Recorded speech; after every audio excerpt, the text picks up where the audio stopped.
جس میں اکتوبر یا نومبر کے مہینے میں ہونے والے دوسرے سماحی جائزے کی کامیابی سے تکمیل کے لیے ضروری ساختی معیارات پر خاص زور دیا گیا تھا، جس کے تحت ستمبر کے آخر کے اعداد و شمار کی بنیاد پر تقریباً 71 کروڑ روپے کی دوسری قسط دسمبر میں ملے گی۔ یو ایس اسٹیٹ ڈپارٹمنٹ کی جانب سے جاری بیان کے مطابق وکٹوریہ نولینڈ نے جلیل عباس جیلانی کو بطور نگران وزیر خارجہ تقرری پر مبارکباد پیش کی۔ مزید بتایا گیا کہ انہوں نے پاک یو ایس شراکت داری کو وسیع اور مضبوط کرنے پر تبادلہ خیال کیا،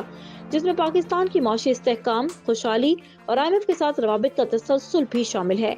یو ایس اسٹیٹ ڈپارٹمنٹ کے ترجمان میتھیو ملر نے بتایا کہ ان کے درمیان بات چیت میں پاکستان کے معاشی استحکام، خوشحالی اور IMF کے ساتھ مسلسل رابطے پر توجہ بھی مرکوز رہی۔ ان کا کہنا تھا کہ ان رہنماؤں نے پاکستان کے آئین اور قانون کے مطابق بروقت صاف اور شفاف انتخابات کی اہمیت پر تبادلہ خیال کیا ہے۔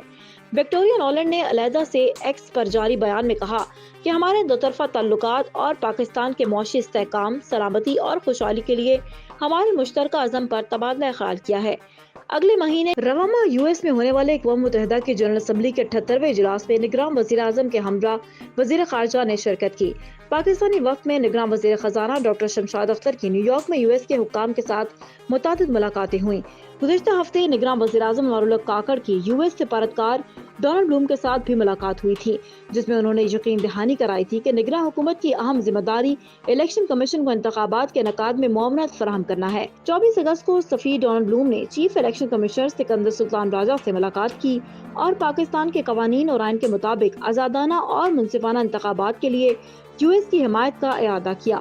قومی اسمبلی کی تحلیل کے بعد پاکستان میں انتخابات نومبر تک ہونا تھے اور گزشتہ مہینے میں نگراں حکومت کا اعلان کیا گیا تھا، تاہم مشترکہ مفادات کونسل کی جانب سے ڈیجیٹل مردم شماری کی منظوری اور اسمبلی کی تحلیل سے 2 روز قبل اس کا نوٹیفیکیشن جاری ہونے کے بعد الیکشن کمیشن نے حلقہ بندیاں کرنے کا اعلان کیا، جس کے سبب الیکشنز آئینی مدت کے دوران منعقد نہیں ہو سکتے۔ انہیں معاشی استحکام پروگرام میں حمایت کے لیے $3 ارب کے اسٹینڈ بائی ارینجمنٹ معاہدے کی منظوری دی تھی۔ 26 اگست کو نگراں وزیر خزانہ شمشاد اختر نے IMF کے عملے کے مشن کے ساتھ تعارفی بات چیت بھی کی۔ اس حوالے سے رپورٹ کیا گیا کہ انہوں نے وعدہ کیا کہ نگراں حکومت معاشی استحکام کو یقینی بنانے کے لیے $3 ارب کے اسٹینڈ بائی ارینجمنٹ کے تحت کیے گئے پالیسی اقدامات پر ثابت قدمی سے عمل درآمد کو یقینی بنائے گی۔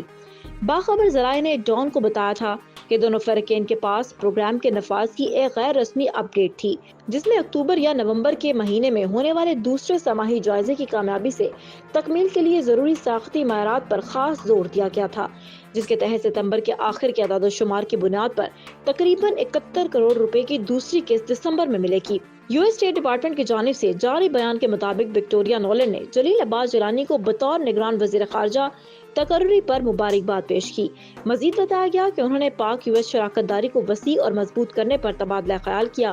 جس میں پاکستان کی معاشی استحکام، خوشحالی اور IMF کے ساتھ روابط کا تسلسل بھی شامل ہے۔ یو ایس اسٹیٹ ڈپارٹمنٹ کے ترجمان میتھیو ملر نے بتایا کہ ان کے درمیان بات چیت میں پاکستان کے معاشی استحکام، خوشحالی اور IMF کے ساتھ مسلسل رابطے پر توجہ بھی مرکوز رہی۔ ان کا کہنا تھا کہ ان رہنماؤں نے پاکستان کے آئین اور قانون کے مطابق بروقت صاف اور شفاف انتخابات کی اہمیت پر تبادلہ خیال کیا ہے۔ وکٹوریہ نولینڈ نے علیحدہ سے ایکس پر جاری بیان میں کہا کہ ہمارے دو طرفہ تعلقات اور پاکستان کے معاشی استحکام، سلامتی اور خوشحالی کے لیے ہمارے مشترکہ عزم پر تبادلہ خیال کیا ہے۔ اگلے مہینے رواں یو ایس میں ہونے والے اقوام متحدہ کی جنرل اسمبلی کے 78ویں اجلاس میں نگراں وزیر اعظم کے ہمراہ وزیر خارجہ نے شرکت کی۔ پاکستانی وفد میں نگراں وزیر خزانہ ڈاکٹر شمشاد اختر کی نیو یارک میں یو ایس کے حکام کے ساتھ متعدد ملاقاتیں ہوئیں۔ گزشتہ ہفتے نگراں وزیر اعظم انوار الحق کاکڑ کی یو ایس سفارتکار ڈونلڈ بلوم کے ساتھ بھی ملاقات ہوئی تھی، جس میں انہوں نے یقین دہانی کرائی تھی کہ نگراں حکومت کی اہم ذمہ داری الیکشن کمیشن کو انتخابات کے انعقاد میں معاونت فراہم کرنا ہے۔ 24 اگست کو سفیر ڈونلڈ بلوم نے چیف الیکشن کمشنر سکندر سلطان راجہ سے ملاقات کی اور پاکستان کے قوانین اور آئین کے مطابق آزادانہ اور منصفانہ انتخابات کے لیے یو ایس کی حمایت کا اعادہ کیا۔ قومی اسمبلی کی تحلیل کے بعد پاکستان میں انتخابات نومبر تک ہونا تھے اور گزشتہ مہینے میں نگراں حکومت کا اعلان کیا گیا تھا، تاہم مشترکہ مفادات کونسل کی جانب سے ڈیجیٹل مردم شماری کی منظوری اور اسمبلی کی تحلیل سے 2 روز قبل اس کا نوٹیفیکیشن جاری ہونے کے بعد الیکشن کمیشن نے حلقہ بندیاں کرنے کا اعلان کیا، جس کے سبب الیکشنز آئینی مدت کے دوران منعقد نہیں ہو سکتے۔